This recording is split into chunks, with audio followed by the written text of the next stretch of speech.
I watched Marty Supreme twice. The first time, I thought I understood the characters. The second time, I realized that there are no heroes here. When people watch this movie, they usually do what we always do. We try to decide who is right and who is wrong. Marty becomes a dreamer, the one with the goal, the one who keeps on going. Milton Rockwell is the problem. But when you look a little deeper, that's not really what's happening.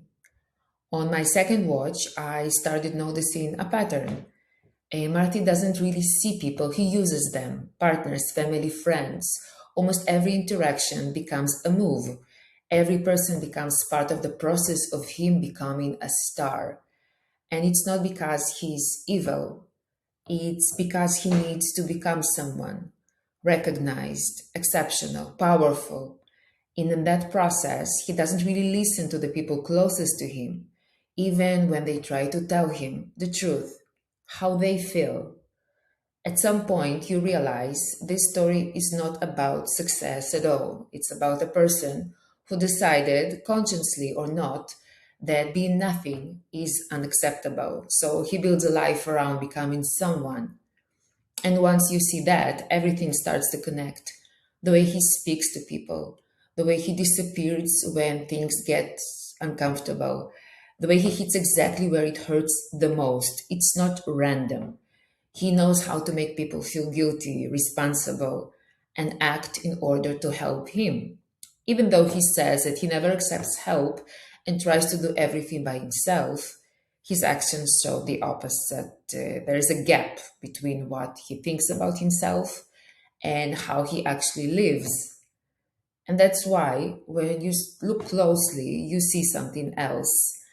Marty doesn't really see people, he sees what they can do for him. Where can they move him forward? Where can they give him access, power, momentum? That's why he knows exactly where to press, where it hurts, and how to shape the situation in his favor. The second time I watched it, I saw Rockwell differently as well. He's not the villain, and he's not just the opposite of Marthy. He doesn't play along, he doesn't bend.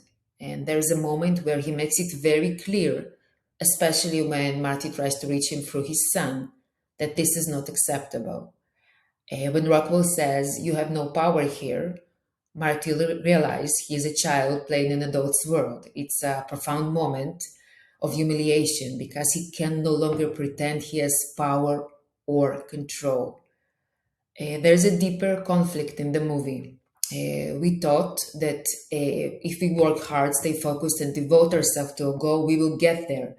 But the story shows something else. Sometimes you do not control the outcome. Other people have their own goals, their own limits, their own direction. Reality doesn't always follow your narrative. And to me, that's what the movie is really about. What happens when a person refuses to see themselves clearly? Because if Marty actually saw himself, really saw himself, everything he thinks about who he is would collapse. And then he would have to face reality and adapt to it, which in some way he starts to do at the end. So, what can we take from this? Not the extremes, not becoming Marty, but also not rejecting everything he represents. Because the truth is, we need both sides, just not at full intensity. His ability to stay focused and hold attention on a goal is so powerful. His drive, his willingness to act every day, these are strengths. But when that turns into using people and building your identity only on being exceptional, into missing everything that isn't directly connected to your goal, that's where it starts to cost you. You lose connection with people and with yourself.